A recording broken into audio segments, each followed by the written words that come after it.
why it threatens. But there are some films, and I would say Fire is one of those who's actually had a tangible impact. I mean, today definitely we are speaking about it much more in the public domain because at least it triggered a conversation. It forced us to give a vocabulary to it. I remember in 1996 when I shot Fire, the English daily journalists couldn't use the word gay and lesbian.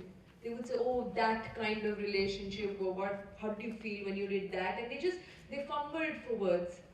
The fact that at least 377 is being discussed, the fact Delhi High Court wanted to repeal it, all that, I think somewhere Fire did plant the seed. But I would say that, in our country, it's such a country of contradiction. We take 2 steps forward and then we take sometimes 3 steps backwards. So when Delhi High Court thing happened, we all celebrated. And then the Supreme Court, which otherwise has had given such landmark decisions, kind of, passed the buck onto the parliament, and we are in a way back to square one. So it's a tough battle, but being an optimist, I think the fact that Ansel Mehta has now made a film which everyone's raving about, and the fact you are holding these kind of conversations, Kashish I'm sure has done better every year. You are seeing that slowly people are talking about it, more mainstreaming it. After all, it is a gradual process, and all of us are trying to just hasten that process. Do you think Fire would have received the same kind of violent reaction now? Probably more. Released? I mean, in terms of the government that is there right now, I'm not so sure that we have really matured in terms of what's happening to the censor board. One wants to believe 20 years later we should have said, of course it would have been easy. But in many ways, Fire was also a landmark film because there was not a single cut. Even after the attacks, when it was given back to the censor board, they upheld their verdict and said, we don't want to. So that, even for us when we were shooting, we thought, oh, they might cut 1 or 2 things, but they didn't. And look at the kind of stuff they're trying to ban or censor right now. So we have regressed in some ways, I think.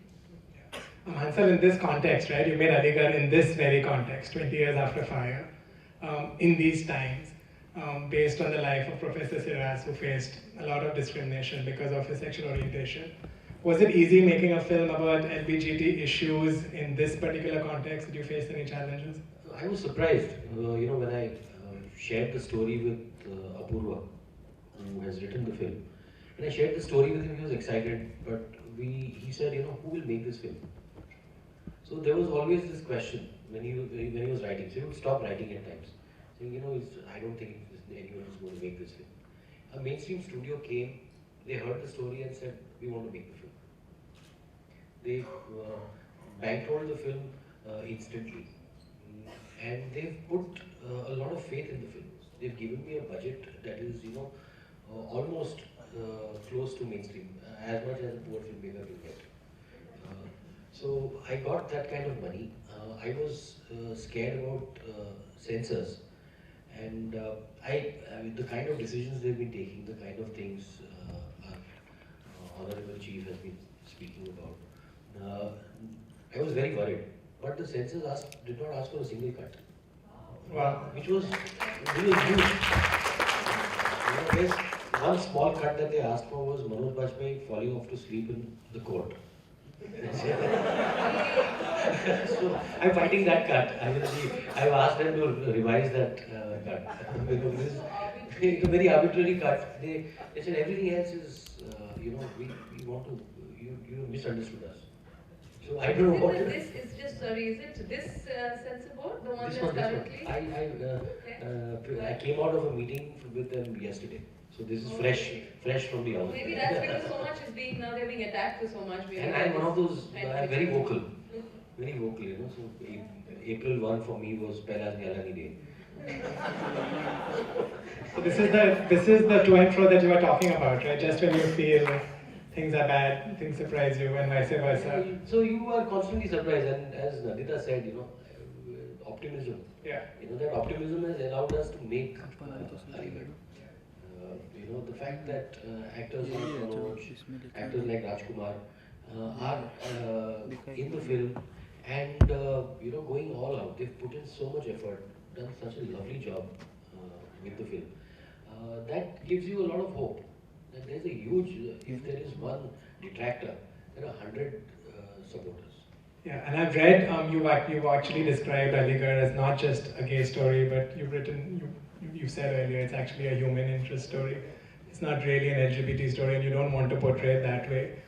Do you think because you framed it that way and leading from It's that? not, it's very personal. The film is actually very personal. I was talking to Kevin before I got here, and I was telling him about a neighbor of mine, and I used to notice she was ostracized. Yeah. I grew up in the 80s in school, and she, for her sexual orientation was, spoken of in hushed tones. And she was a martial artist. She had mastered Kalari, and but her sexuality condemned her to a life of loneliness, and that's stuck to me. It stuck in my head. I said, why? So the film is a lot about loneliness. It is not about being just about sexuality. It's about that sexuality and the loneliness that it condemns you to, and then finding that companionship. So there's a relationship between it's not necessarily a gay relationship between two men, Manoj and Rajkumar. The relationship that they have, the companionship that he finds in a younger boy, which is for me much broader. It deals with everybody's loneliness. My father, after losing my mother, has loneliness. So I wanted it to be broader. If this issue, Section 377 and LGBT rights have to be addressed, I believe it has to be looked at with a much wider lens. We have to make it mainstream. The conversation has to be mainstream. It cannot be put in a box. Yeah, and this is one way of mainstreaming. Yeah. And Ghazal, I want to ask you. You were mainstreamed in very publicly when you decided to come on Satyamev Jayate, and then you willingly or unwillingly became an icon for our community. How has this very public outing impacted your life and career in Bollywood? Has it helped you? Has it gone against you, do you feel? I think, frankly, neither of them has it. Neither has it propelled my career, nor has it actually, thankfully, stopped my career in any way. Yes, it did get me a couple of script narrations with Mr. Amir Khan, but that's about it. But you're one of the few out people in Bollywood at this point. I'm sorry? You're one of the few out people in Bollywood at this point. I don't know how in Bollywood I am right now because my first film just came out 2 weeks back, and but hopefully I will be that's the plan. So no, that mainstreaming and outing. The good thing about it was that it was on television, which I think is very important for us in our generation to do. Bring these conversations to mainstream media, which includes films and television. Television even more actually, because it reaches every household, and it reaches all the kind of people who actually need to be targeted. You know what I mean? Us here, we will go and we will talk about it, but it is there that we have to start the conversation, and which is where I think television would play a huge role, and so will films. Tell us about some of the responses you got after that. I mean, after that appearance and after that experience. I mean, I'm sure you must be recognized. People must be coming up to you and sharing things. A lot of them. But I think one that stands out for me, particularly because it's connected to my past, is one boy from my school who used to make fun of me a lot. He wrote a very emotional Facebook message to me. He dug me out, found my profile, and he said that, I saw your program, and first I didn't know it was you, and then when I realized, because they showed my childhood pictures in the program. So he said that, I can't tell you how sorry I am, and please do forgive me. So that was really moving, and I think, which is what I mean, that's how television changes people. Because it just reaches, the reach it has is so wide. But you're also fighting two battles, right? You're fighting one as a woman and one as an LGBT person in Bollywood, which is, I mean, I don't know if it's homophobic, but it's definitely sexist, no? So I mean, do you feel that you're fighting these two battles at the same time, or do you feel like the burden of fighting these two battles? Are we putting too much pressure on this? Sorry.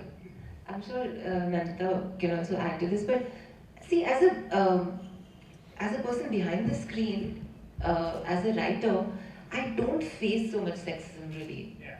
It boils down to, your talent. And I fight battles because I'm generally an introvert and a reserved person, so I don't go out there so much, and I don't try to sell myself that much. So that is the battle I've fought for the last 7 years. But I've really seen that talent pays off, whether it's men or women. But for on-screen actors, I believe pay and all that is definitely a big issue in Bollywood when it comes to the pay scales for actors and actresses. There's a huge. Writers get paid the same. Yes, yes. Okay, I'm going to ask y'all, and then it leads to what I want to ask Sridhar as well, is whether you feel the need to represent queerness or queer stories in what you do, in the work that you make. And maybe we're imagining it, but wasn't there some palpable chemistry between Farhan and Amitabh? Or did you, in Wazir, did you write that in? Or is that our imagination? Or do you add these subtle cues? And Sridhar, I want you to answer that as well, because I've heard about your inserting shower scenes in TV series. Even though they were not really needed. But Ghazal, maybe you should take that first. Well, Wazir, my contribution was only the dialogues, and that chemistry you're imagining is, I'm happy that you saw it, if you did. But no, it's just two great actors. But when you ask me if I feel a need to tell queer stories, it's not really a need. It's something that I really want to do. So it's a desire. It's not so much a need. It's not even a pressure. But I feel like I'm slowly getting into a space where I'm probably meeting the right people and I'm being able to do the kind of work I can do. So I've grown up in Bollywood. I just love song, dance, and I love the love stories, and I love that whole gym time. So I'm being able to talk to the right people now, and that's allowing me to try to bring this side of the stories into mainstream as well, because I think that's what we really need to do. Yeah. Tell queer stories in a language that people in India go to watch movies for. Yeah, for those of you who've been here all day, I don't know if you've noticed that stark difference between the international films and the Indian films, right? When you see a Sundar, I mean, it's that same language of it's that filmmaking in a very vernacular, our way of telling our stories, which is so special, which to me are so much more enjoyable than the international film. The international film one sees, at least I see, to know what's happening in the world, but the stories that I resonate with are our own LGBT stories, even at film festivals like Usher. So I think it's very, very important that. Yes. So yeah, Sridhar, I want you to continue this and talk about do you subvert even. So this is your TV series director hat now, and not your Kashish, because the Kashish you don't have to subvert. It's all LGBT. But tell us about your life as a mainstream director and how you queered your content. No, I just want to say two things. One is continuing conversation about censorship. Yeah. I just want to add a point on it's a bit kind of strange how the censor board behaves on and off, and you're never sure what's going to happen to your film. There's the film Purple Skies, which I made around 2 years ago. It is a documentary on lesbian, bisexual, and trans women. And of course, all of them are speaking about their lives, about their sexual lives, and everything. And they gave it a U certificate without any cuts, and that was surprising because, of course, there was no sexual scenes as such, but they were talking sex quite a bit on it.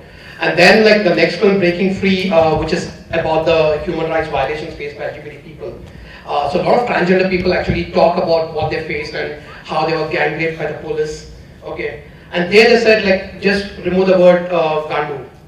That's the only word they said, which for me still was not so bad that they actually passed. Pretty much, the film is anti-BJP, the film is anti-police, and they gave it a certificate without any cuts, except for this one word.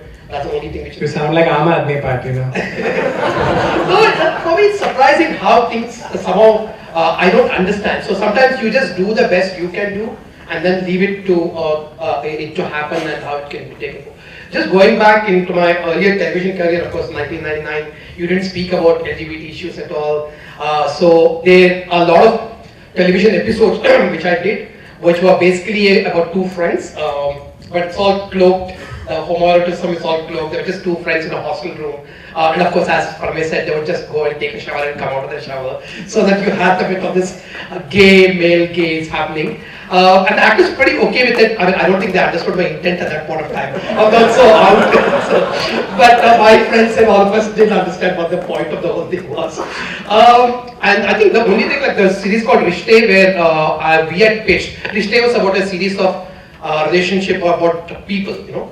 And we pitched a gay love story, and it was a very Sida Sada love story about two men. The serial was called Neele Pile Parde. It was one loves blue parda and one loves pila parda. As bedal as that, okay. But they finally said no, this is not for family audiences. We cannot have a gay love story, etc. It never happened. So that's also the point I quit television in 2000, and I just felt it's not a space where I could do.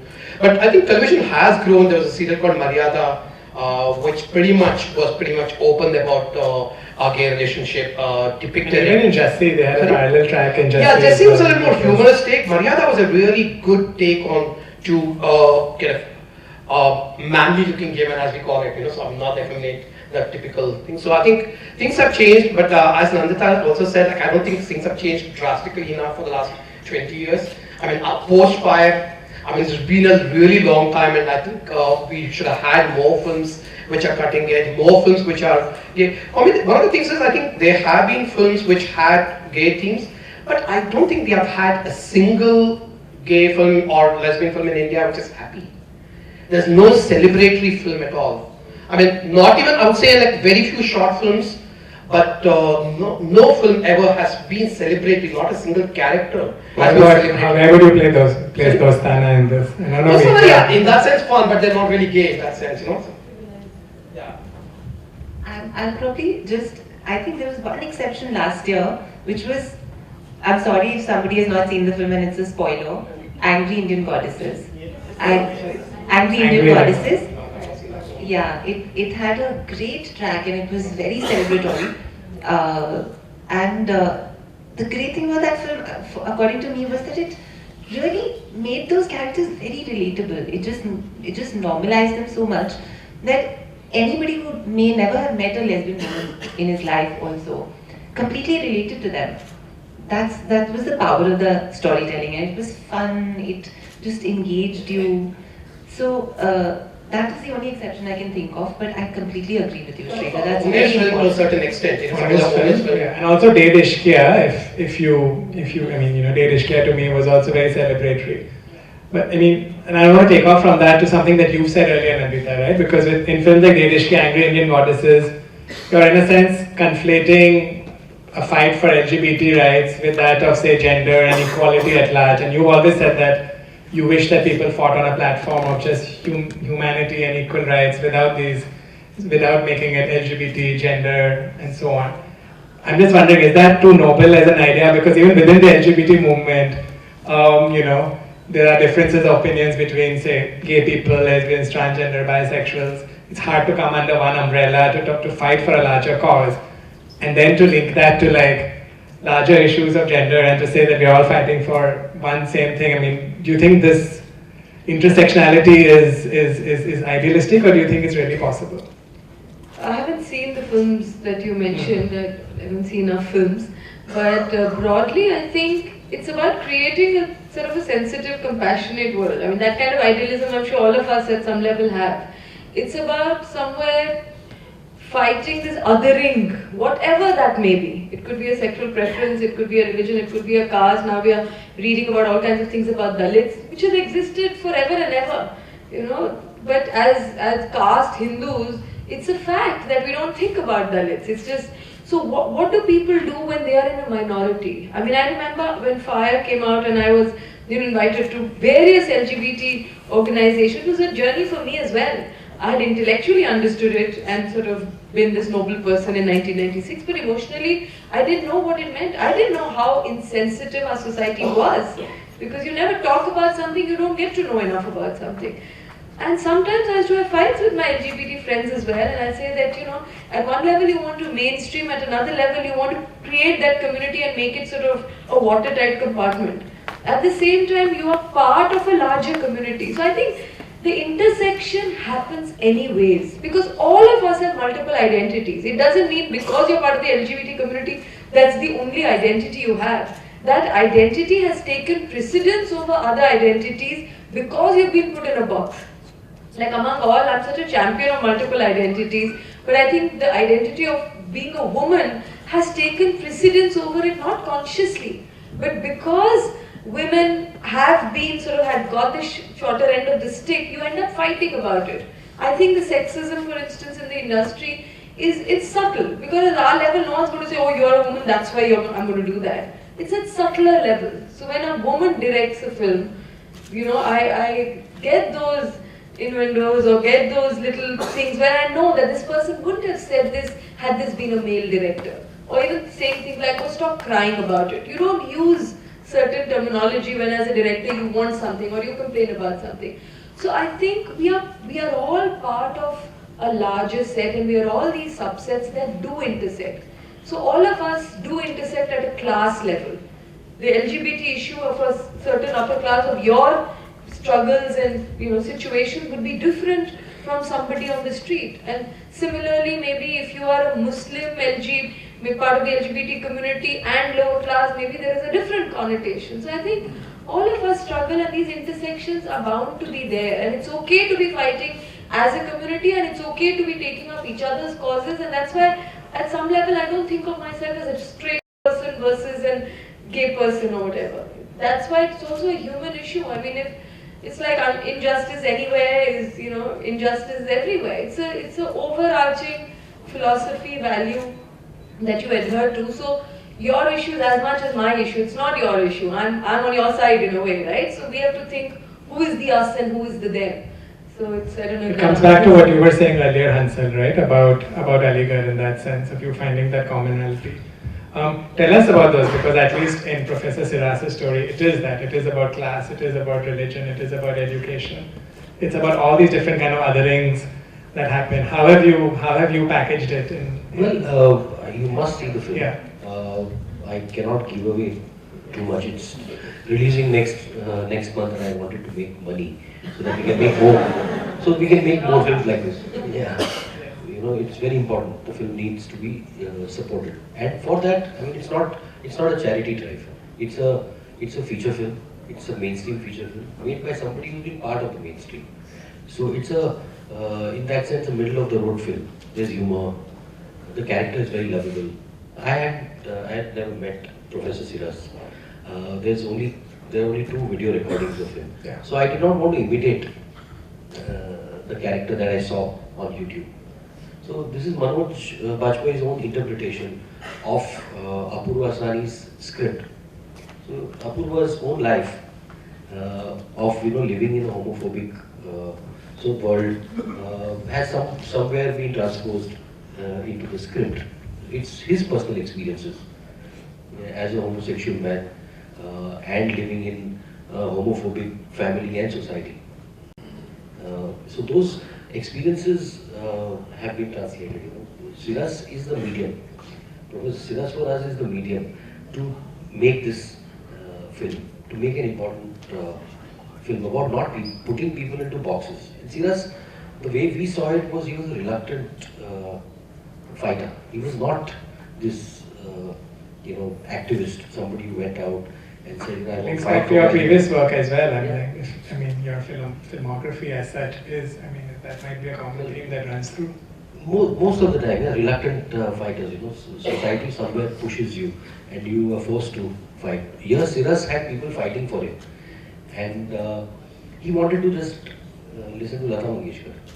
Because that's what we found. We found his poems, and he'd written these very, very cheesy poems for Lata Mangeshkar on the birthday. So we found that really endearing. So there's, it cost me a lot of money to use Lata Mangeshkar's old songs. But the soundtrack has some of her most beautiful songs. So the film puts a smile on your face. It's really lovely. So, and that is, I think that is important. He was saying your film has to be happy. The lack of happiness, we put people in a box, and then we say that I'm so fucked. That you don't want to see me. You don't want to watch the film. It's not engaging. It's too depressing. It's too dark. So the idea is not to do that. To tell you a story that gives you hope, and also leaves you with a question. Of course, Dr. Siddharth's life had a sad ending, but it leaves you with questions, leaves you with a lot to think about. Yeah. Sridhar? Yeah.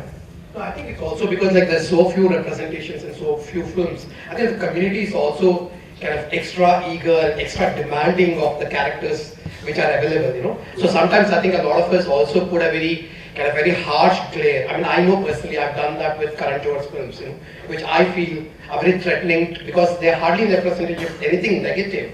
I immediately pounce on it and say, why is there a negative characterization of a gay man?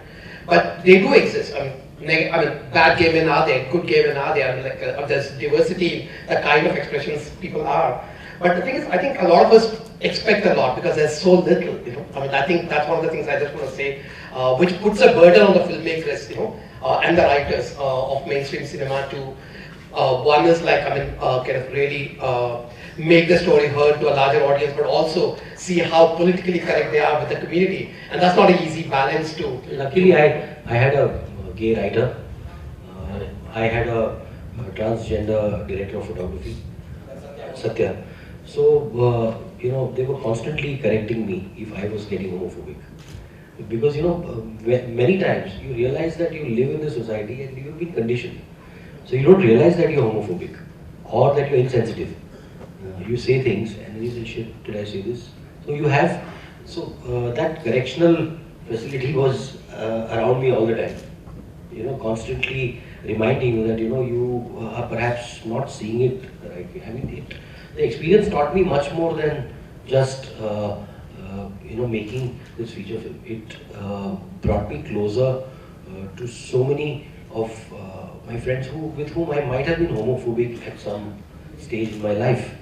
Having grown up in that conditioned environment, it actually got me much closer to so many people. It was the first time actually that I interacted so closely with a transgender person. And I did not know that. I discovered this, somebody told me about Satya a day before I went into the shoot. So it was a discovery for me. And I think it was one of the most beautiful discoveries I made. And Satya's lens, his work in the film is exceptional. He's perhaps one of the most exceptional cinematographers in the country today. So there's a national award-winning And I think that's great because when we're talking about mainstreaming, it's how can we create more opportunities for these kind of creative encounters? Because you can't just mainstream in a box. You can't have just. The point is that Satya, whether he's trans or not, is one of the country's finest cinematographers. And that is most important. Yeah. That is important. Apurva is one of the country's most underrated and celebrated editors. Yeah. So these characters, Pia Venegal, has given a life to this character. Yeah. So it's really wonderful. It's the talent. It's not sexuality that should define. Siras was a poet. Some wonderful poetry. In his poetry, why does sexuality take over that beautiful poetry that he wrote? So just say that also brings up to what you asked, Ghazal, also in terms of sometimes if you are an out gay person, you do get ghettoized in some sense, in terms of like, I'm expected to make only gay films now. I mean, I will not be able to get any television work anymore.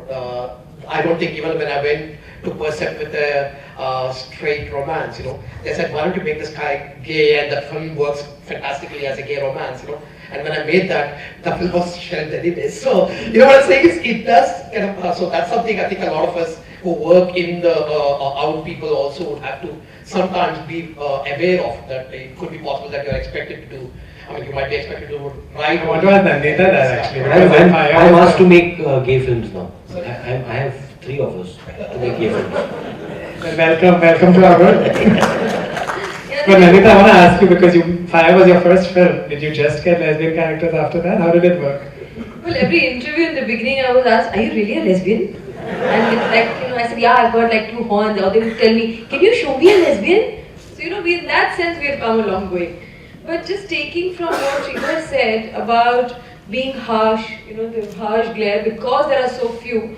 I remember early on, a lot of in the LGBT community, they would say, why do you have to show 2 women in bad marriages to be able to fall in love?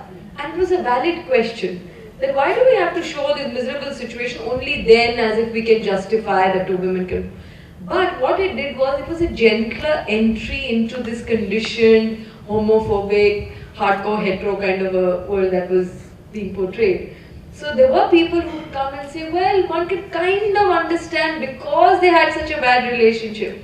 But at the same time, at that time, one thought, okay, this is one story. Just as there are thousands of heterosexual love stories, one thought there would be other stories. So that one story of Fire is not the one and only, it's not a documentary, it's not meant to be like, the only representation of a gay love story. So one was hoping that there would be just different aspects, some celebratory, some, miserable, some the last film, like you said, is actually in the horror or I don't know, some other genre. But it makes us uncomfortable because we come thinking there has to be some political view about a gay relationship. And the fact it really didn't. But we are also so tuned to kind of wanting it. That what is the political message of it? What is it trying to say? Nothing. It's just a story. Instead of a hetero relationship, it's a homosexual relationship. And great, at least we are seeing those images more. So it's a tricky How do thing you sometimes. and Hansel feel as being co-opted into the LGBT community? Because as as Sridhar said, when he outs himself, he is seen as an LGBT filmmaker. Only gets when y'all make films which are LGBT themes. Y'all are put in. I think Do y'all it's enjoy fabulous. being in our box, or I think it's going to be a fabulous journey because I was exactly there where intellectually, like I said, you understand and all of that, that everybody must have the right to love. That's about all you understand. But when you actually get into it and you meet a lot more people are sharing it, suddenly they see you as a champion of the LGBT issue and you know nothing about it really. So for me, it was a journey of understanding, realizing, getting into that world. I was just telling Parmesh today when I went to the Hijra Habba in Bangalore, with almost thousands of transgender people there, for people who for that one day are being able to be themselves. One day in 365 days. The amount of love that was showered on me, that this random straight woman has come and is fighting and was speaking against the police commissioner there who began with, friends. Hijras and non-hijras, some crazy line he started off with, So it took me on a path which otherwise I don't think I would have known as much from a different place, not just an intellectual place. So I think, Hansel, you're going to have an amazing time here. I also get a lot of, I'm getting more male attention. A lot of male attention, which is, will be shown to which is very always flattering. Very flattering, very flattering. It's new and flattering.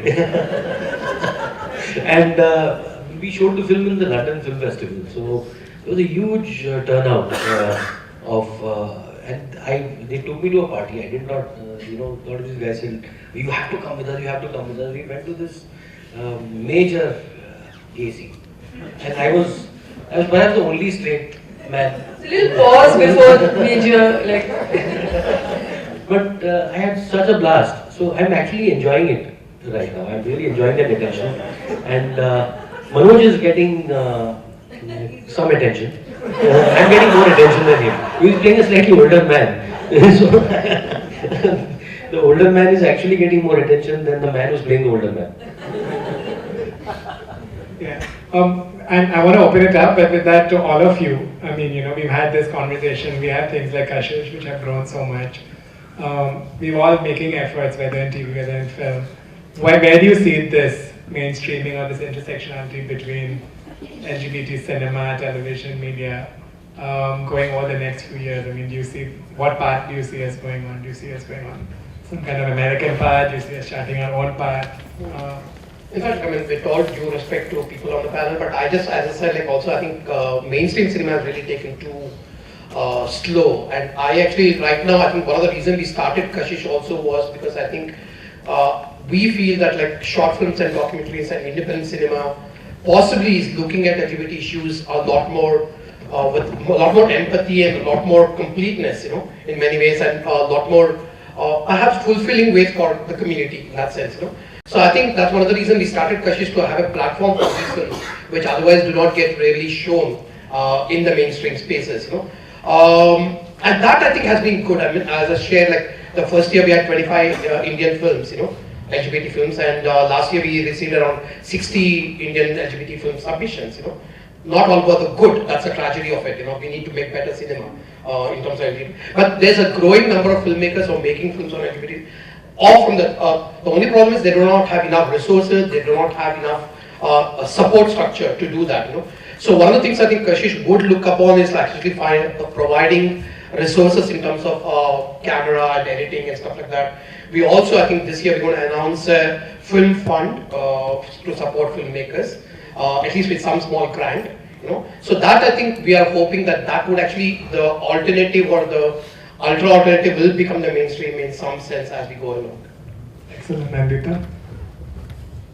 I don't know if one can really judge out and say what it's going to be, but I generally feel that when whoever is the other starts taking it upon themselves to change things, the change hastens. It's like even in the feminist movement or March 8th, Women's Day, only women are screaming and shouting and all the marches are happening, and that's why what has happened, the women actually have gone far ahead. No offense meant to straight men, but the men have kind of remained there because not enough work has happened with men about women. And I think similarly when Kashish is attended more by straight people who think it's as much our issue, I need to watch it as much as, So for an LGBT community, it's a kind of a reaffirmation and a place to laugh and be together. But it's also for people, straight community or whatever, if we have to have these divisions. I'm a little uncomfortable with that, but lack of a better word, when they start thinking, yes, it's as much our festival and I need to be sensitized, I need to know, I want to know what's happening. So I think then the real change will happen because the burden of the LGBT coming out shouldn't only be on the LGBT.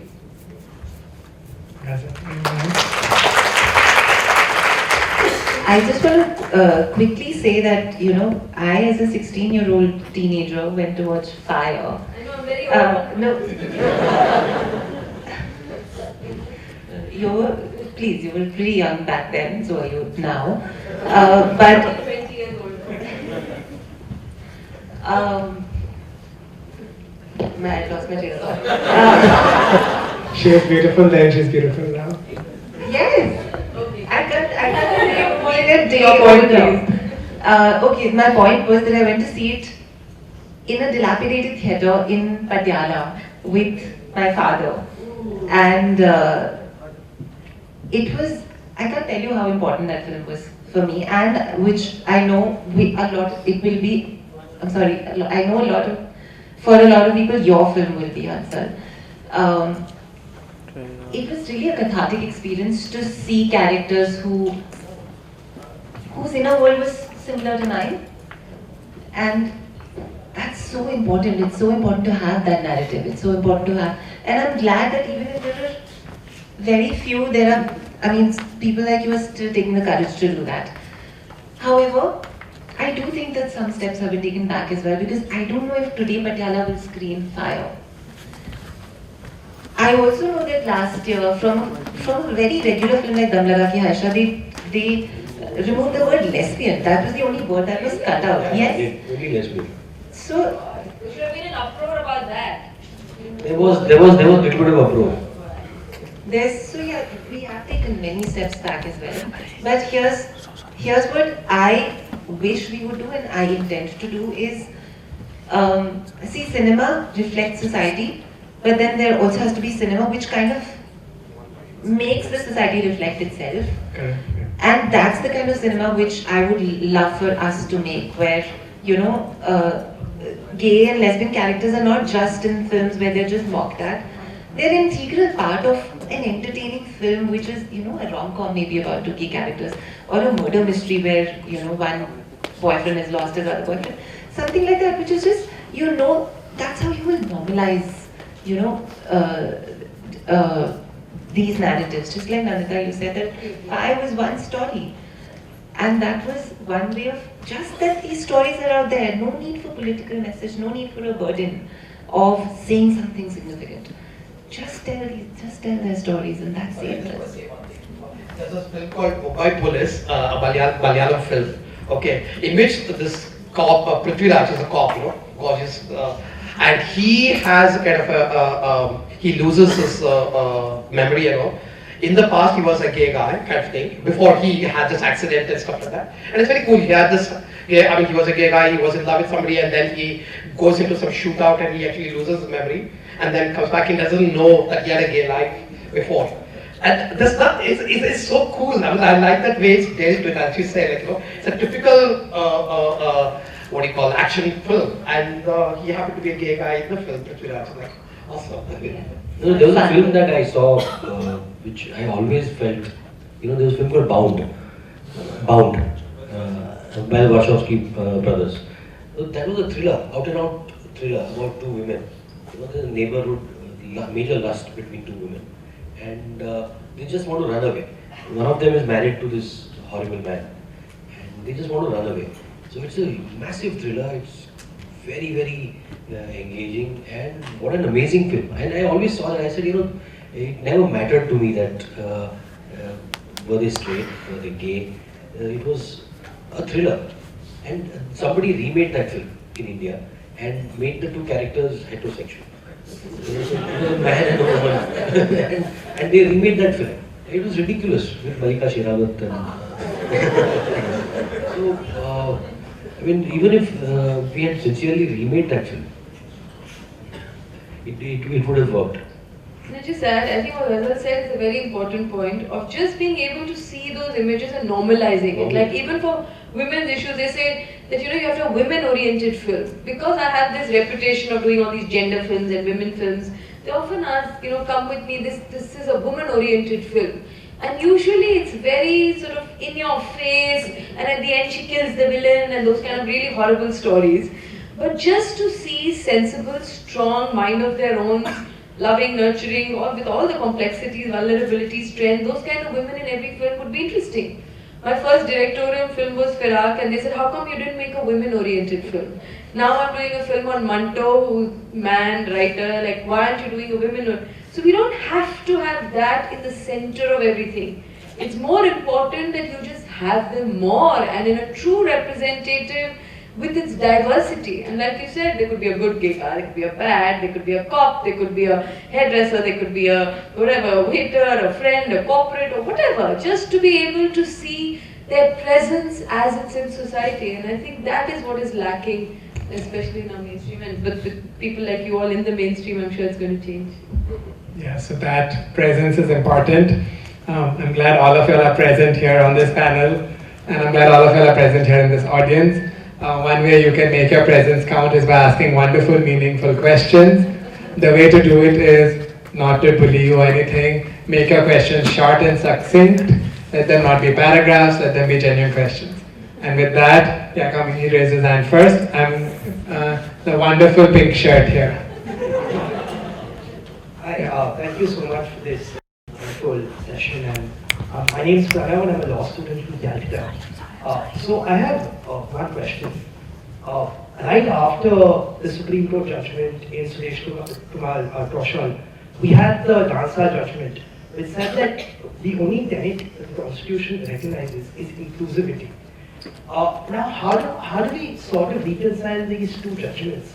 Where on one hand you have the judgment which says no, we're not going to touch homosexuality, and the other judgment which actually came out and said that no, transgenders are an integral part of our society, and we need to look at them from a more inclusive space.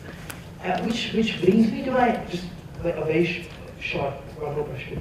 How does the feminist movement look at censorship? So we have movements, we have movies such as Kya Phul Hai Hum, which portray this masculine and aggressive identity of what many people like to see in a film, right?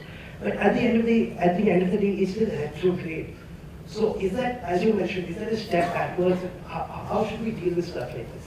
Yeah, it's basically that. That's it. Okay, so the first side of the question, I can just answer about the two different verdicts for the Supreme Court are definitely contradictory in its nature. The Nalsa judgment also, though it gives transgender people rights in certain ways, but also almost says that they cannot have sex if they're because it'll be criminalized under Section 370. So it's a very kind of contradictory judgment. But I think transgender rights have come a long way, and it's great.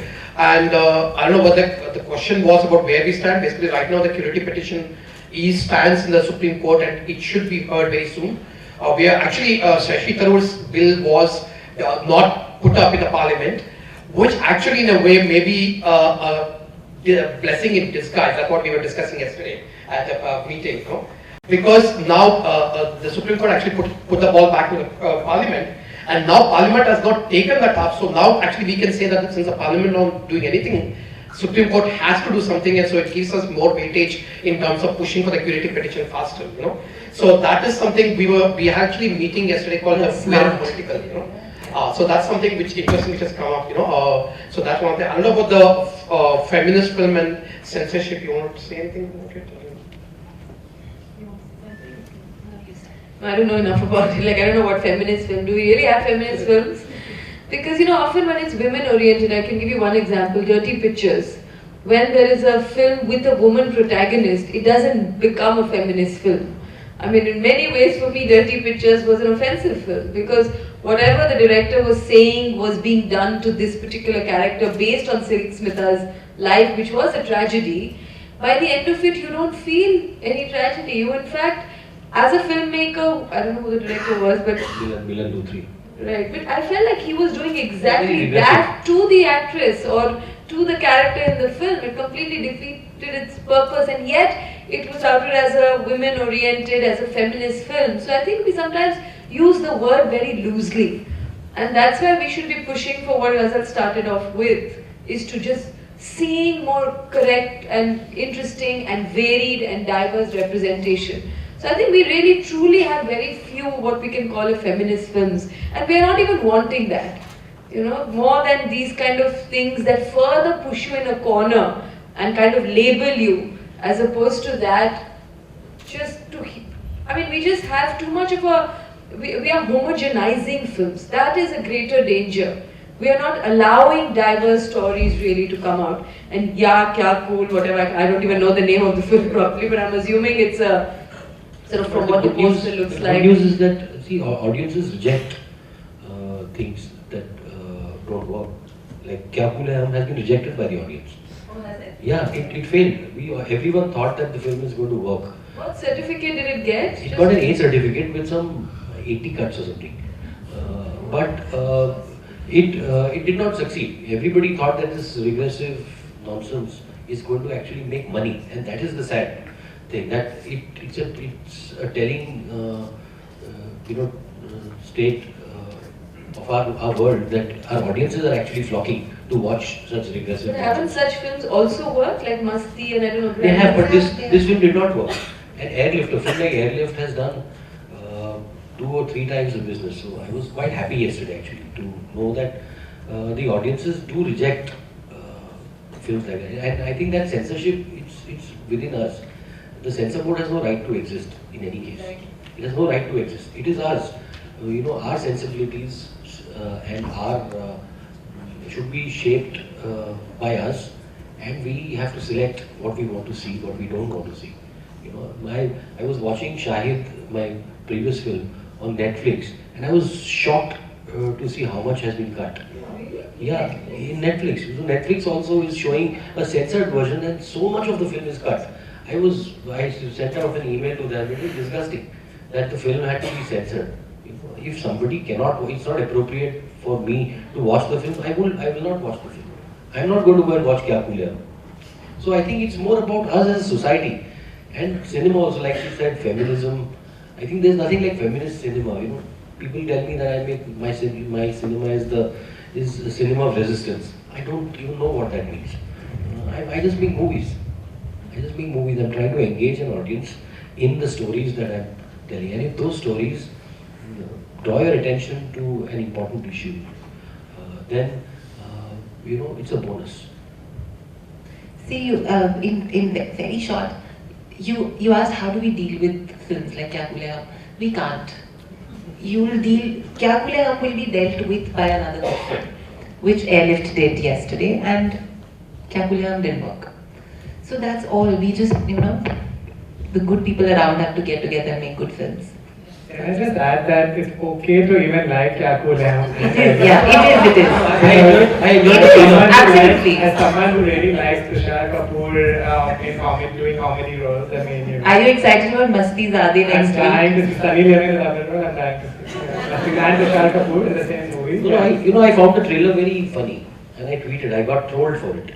So I said I found the trailer very funny. It gave me some kind of vicarious pleasure. I enjoyed it. So I would want to see a world in which like I want to see a world in which, like if women are objectified, let's make fun. Even if men are objectified the same way and laugh at them. And there's Friday, Saturday, Sunday. I'm sure we can see Airlift one day, Kya Bhule Hum part 4 the next day. And Kashish actually Totally agree. around it as well. And so I don't think, again, because then we are doing the kind of Not othering. see it at all, and that's fine too. And Right? then You're not we're going to doing- make yeah. fun of me for not seeing it. No. But then you shouldn't other me if I like Tushar Kapoor's dances or whatever. Yeah, I think that was the question. Before the Mastis and all happened, I made one of the first sex comedies, really crude sex comedies in India. It was called Ye Kya Ho Raha Hai. It was made in 2001. And I was, no, Milap was never cured. It's on YouTube. It's cured. I think it's about having people who, like somebody like me, I'm a Hindu, I believe in spirituality, I believe in the entire Indian culture. I do not see myself as a foreign body, or never studied abroad. I'm just here. I'm very Indian and I'm gay, So I think putting out stories like that through cinema, different kinds of stories, many of the people here, I think that would be the kind of a way to make people understand. Like our fathers and my mother and my father have the same question, so it's not really unique. So for them to understand that we are all very much here, we very much belong as an Indian gay ethos kind of stuff. So I think we need more of those kind of stories, and I think hopefully we'll come to that. See, I don't know about religion. Actually, I think Ashok was here. He would have been perfect to answer this question for you. Yeah, but say, you can always say culturally or mythologically, like Shikhandi was a great character in Mahabharata. So there have been these instances ever since like centuries ago. So if you do a little bit of research in Indian mythology, Yeah, I was itself- not kind of spiritual, I was kind of a cool guy, but because of, curiosity to find this answer that how religiously this is, like I did some research, but I'm not getting exact answer to convince. Actually, there's a great book called Same Sex Love in India by Ruth Vanitha and Salim Kidwai. And also some of the works of Devdutt Patnaik. So I think you should, if you look up those two books, I think it would give you a lot of sense of history in a very concise way, not getting into too much details. Just Same Sex Love in India and Devdutt's books. and Just yeah, check them out. they're great reads as well. And only I think the orthodox, the hardcore conservative right-wingers are saying it's not. So in a way they are trying to claim the entire religion thing and saying this is not in Hindu culture, this is not in Indian culture, which factually is also wrong. And you have your whole science and psychology, and there is enough written about it that there is nothing abnormal about it. And I'm sure those sometimes might be counter that. In fact, I would say my mother would actually believe in that same thing. That it's Believe in not. religion, Our religion does not have any space. Our culture does not have any space for this.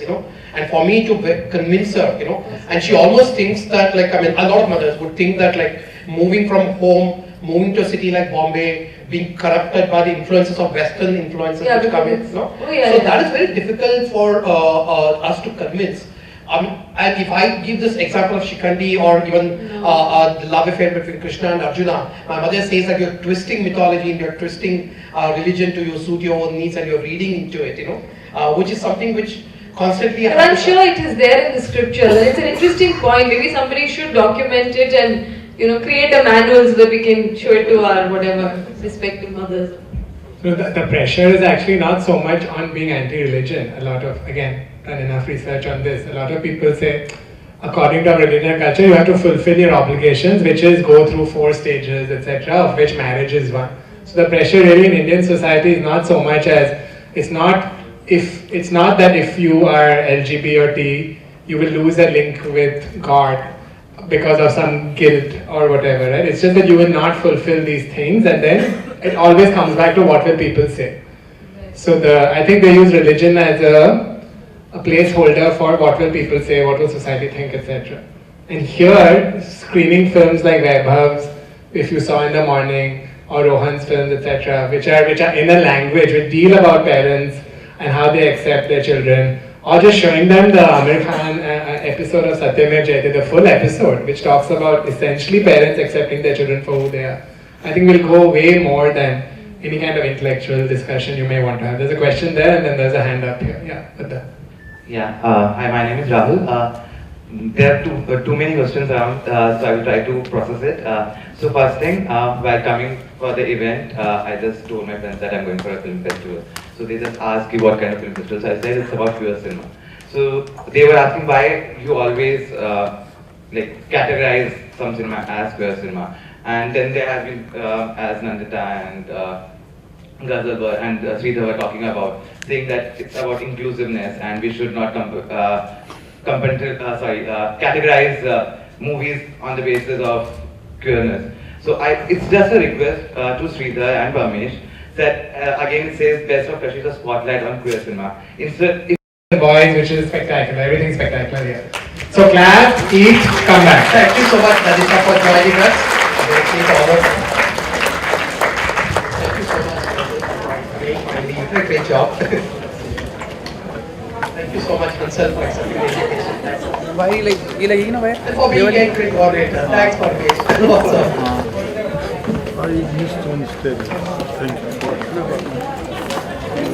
Channel ना हिंदी में हिंदी में। हाँ बोलिए। Ma'am best of Kashish spotlight on queer cinema के बारे में क्या कहना चाहिए? ये एक बहुत ख़ास फेस्टिवल है, कशिश फेस्टिवल, जहाँ पर LGBT इश्यूज़ को लेकर फिल्में दिखाई जाती हैं। और यहाँ पर उन्होंने जो कशिश के ओवर द इयर्स जो बेस्ट फिल्में हैं उनको दिखाई थी, और एक पैनल डिस्कशन भी था। हंसल मेहता जो बलीगढ़ बना रहे हैं और गज़ल जो राइटर हैं जिन्होंने वज़ीर लिखा, हम लोग सब डिस्कस कर रहे थे कि किस तरह से LGBT इश्यूज़ को मेन स्ट्रीम किया जाए। मैंने फायर 20 साल पहले बनाई थी, लेकिन अब भी लोग होमोसेक्सुअलिटी के इश्यूज़ से या तो घबराते हैं या समझ नहीं आता उसको कैसे उसके बारे में बात करें, जबकि जानते हैं कि हमारे समाज की एक सच्चाई है, इसमें कोई भी ऐसी एबनॉर्मल चीज़ नहीं है, लेकिन फिर भी एक डिस्कम्फर्ट है। तो हम लोग कोशिश करते हैं कि इसके बारे में या तो बात ना करें या एक हवा सा बना दें, या जो लोग गेज और लेस्बियंस हैं उनको एक अलग नज़र से देखें। तो ये एक बहुत ही इनसेंसिटिव सोसाइटी इस तरह से करती है, लेकिन हम किस तरह से सोसाइटी को सेंसिटिव बनाएं कि लोगों को प्यार करने की आज़ादी दें, और उनके ये राइट्स है, आज़ादी हम देने वाले वैसे भी कौन होते, लेकिन but how to make a society more compassionate and sensitive, उसके बारे में बातचीत थी। और फिल्मों में किस तरह से रिप्रेजेंट किया जाता है, जैसे फायर हुई, उसके बाद अगर आप देखें बहुत ही कम फिल्मों में आप गेज या लेस्बियंस को देखेंगे या ट्रांसजेंडर्स का रिप्रेजेंटेशन देखेंगे। कभी दिखता भी है तो वो एक बहुत ही मजाकिया, उसको एक मजाक की चीज़ के हिसाब से देखा जाता है। तो हम लोग सब आतुरता से वेट कर रहे हैं अलीगढ़ के लिए, क्योंकि ये एक बहुत सेंसिटिव फिल्म है, ऐसा सुना है।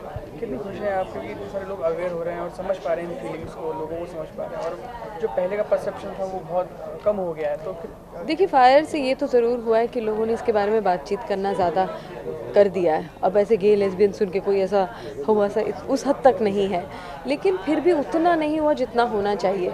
अभी भी 20 साल बाद भी लोग मुझे पूछते हैं, अच्छा तुमने उस तरह की फिल्म में काम किया, तुम्हारे पेरेंट्स ने तुमको कैसे अलाउ किया, are you proud of it और अशेम्ड ऑफ इट, इस तरह के सवाल आज भी पूछते हैं कि तुम तो स्ट्रेट हो, फिर तुम क्यों लेस्बियन इश्यूज़ को इतना, why you championing these issues.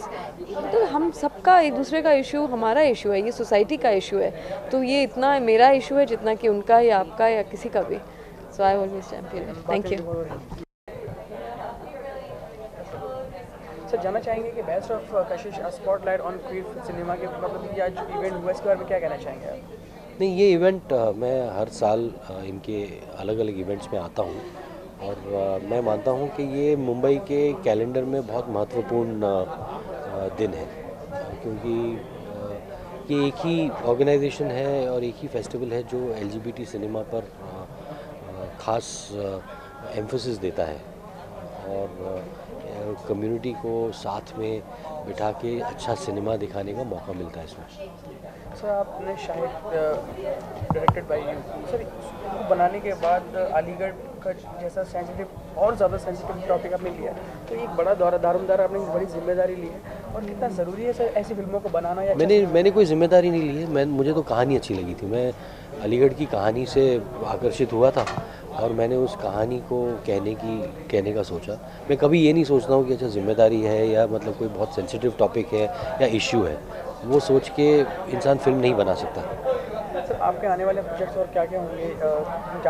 अब चल रहा है, मतलब अभी कंगना रनौत के साथ एक फिल्म है सिमरन नाम की। सर क्योंकि आप बिल्कुल ही मुख्तलिफ दिशा में दौड़ रहे हैं और आप किसको देखते हैं कि ऐसे कौन कौन से डायरेक्टर्स हैं जो ऐसी फिल्म बना सकते हैं या फिर वो सपोर्ट नहीं करते या फिर सिर्फ बिजनेस चाहते हैं फिल्म का? क्या मैसेज देना चाहेंगे सबको? किसी को कुछ मैं क्या मैसेज दूँ? हर इंसान अपनी राह अपना रास्ता खुद चुनता है और उस रास्ते पर चलता है। मतलब जो रास्ता आप चुनते हो उसमें आप सफल हो, बस मैं वही कामना कर सकता हूँ। सर कितनी उम्मीदें हैं अलीगढ़ साहब से? बहुत उम्मीद है। फिल्म फेस्टिवल्स में देखी गई है और बहुत पसंद हुई है। बहुत सारे ऑडियंसेस, फुल हाउसेस हुए हैं जिन्होंने फिल्म देखी है। तो मुझे उम्मीद है कि वही रिस्पांस जब 26 फरवरी को ये फिल्म रिलीज़ होगी तब ये वही रिस्पांस हमें मिलेगा। सर प्लीज शेयर कोई बेस्ट कॉम्प्लीमेंट और वर्स्ट कॉम्प्लीमेंट जो आपको मिला? कॉम्प्लीमेंट्स बहुत सारे मिले। एक राइटर है असीम छाबरा, उन्होंने लिखा था कि ये एक माइलस्टोन है इंडियन सिनेमा में। तो ऐसे कई सारे कमेंट्स मिले हैं फिल्म को लेकर दुनिया भर। लंदन फिल्म फेस्टिवल में लोगों ने मुझे ये कहा कि शायद उन्होंने कहा कि आप मुझे गे कहा उन्होंने, तो वो मेरे लिए कॉम्प्लीमेंट था उनको कि उनको ये लगा कि मैं इतना इस दुनिया से क्लोज था कि मुझे गे कहा और मेरे लिए वो खिताब बहुत ही प्यारा था। तो वो वर्ड था लेकिन आपके लिए एक कॉम्प्लीमेंट। जी बिल्कुल। सर आपसे बात करने के लिए बहुत बहुत धन्यवाद और wish you all the best कि अलीगढ़ वाकई में एक माइलस्टोन था। Thank you. Thank you so much. सारे माइक से बहुत सारी टीवीज़ के